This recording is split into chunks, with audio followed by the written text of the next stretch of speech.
Live from Fargo and serving you on TV, online, and on the go. This is Valley News Live at 6. So it's just a little nerve-wracking knowing that, like, we don't get these warnings. Someone has a gun around campus. The search continues tonight for the man accused of stealing a car and a loaded gun last night. The car was reported missing around 7:30 last night. A Moorhead officer spotted it a few blocks away and gave chase. The driver ditched the car in the 900 block of 18th Street South and took off running. The owner of the car told police there was an uncased handgun inside, but it was missing. MSUM sent out an alert to students, but Concordia students were not notified until late this morning. Valley News Team's crime and safety reporter Bailey Hurley talked with students today who say they feel like Concordia dropped the ball. This alert lit up thousands of MSUM students' phones last night, warning them of a man who stole a car and a loaded gun and was on the loose. But just a couple blocks down the street at another college campus, radio silence. I had to find out through a friend who doesn't even go here anymore that had happened. Students at Concordia College were not notified about the incident until almost half a day later. I think it was just way too late. I mean, at 10:30 this morning, it was like over 12 hours past the time it happened.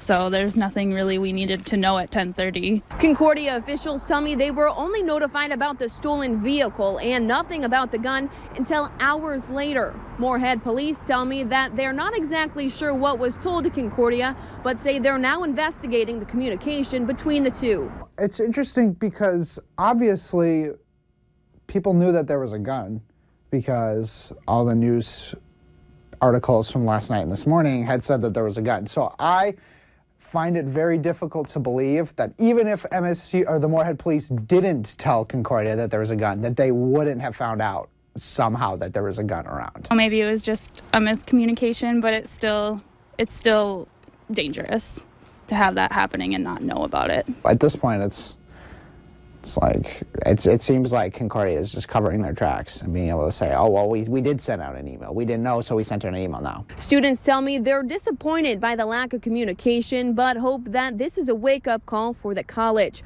Reporting in Moorhead, Bailey Hurley, Valley News Live. Moorhead police say the owner of the gun and stolen car will likely face charges for having a gun on school property. Thanks to a lack of wind today, we got by with those colder temps, even though they hung around the 0 mark.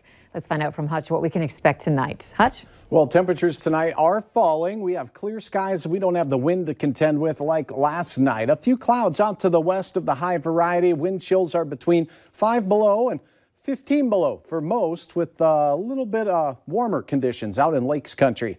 For Fargo tonight, temperatures slipping below 0 by bedtime. The wind remains light. The skies remain clear until overnight. We'll see an increase in clouds from the west. Up to the north, a little bit cooler with temperatures slipping down into the single digits below. By midnight, it does look like the wind chills tomorrow morning won't be as bad as they were today. There is more cold air on its way. I'll have details on that coming up here in just a couple of minutes. All right, but bundle up tonight. Okay, thanks, Hutch. Yes. Authorities in Polk County are warning you of a new scam. They say scammers are pretending to be TV satellite providers, asking subscribers to update their receivers.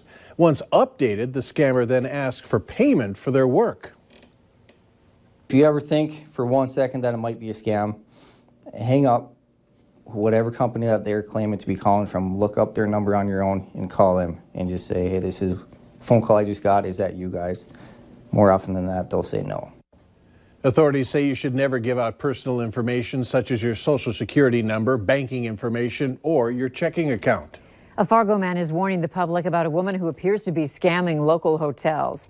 The general manager at a North Fargo hotel didn't want to identify himself or the hotel, but he sent us this surveillance photo. Last week, he got a call from a woman claiming to be a pastor at the United Church of Christ in Warren, Minnesota, claiming to know someone who was involved in a house fire and needed a place to stay.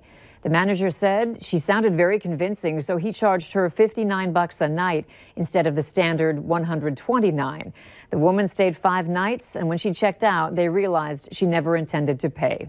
The manager says he never filed a report with Fargo police because he felt nothing could be done. So now he wants others in the area to be on the lookout for this woman. Larger North Dakota school districts have tools to help with bullying and abuse reporting, but not all schools have those resources, and a bill in Bismarck is looking to change that. The original text of that bill mandates the Attorney General's office would create a statewide crisis hotline, but amendments allow the AG's office to expand current programs. They've grown up in the techno years, and so they feel more comfortable using the technology. It also protects them to some degree, and I think it brings on more of an honest conversation in that respect. Reasoning behind the proposed amendments indicate that some districts already have similar systems in place. There's no reason to replace them. Schools are filled with children, but sometimes the school budget can't afford a school nurse. Mid-Dakota Education Cooperative and the North Dakota Department of Health have teamed up with a telemedical company to help underserved schools in the state get the health care they need. The technology works through a video call and what nurses call peripherals. These peripherals are medical attachments, so the nurse on the other side may receive physical markers and pick up on those markers. The program director says this technology is available for any school in North Dakota. We now know who's interested in the former Gander Mountain store. CI Sport Inc. Wants to move its current operation from downtown Fargo to the property along 43rd Street South off of I-94. CI Sport has been around for decades, provides printed apparel for businesses and sports teams. Fargo City Assessor says CI Sport Inc.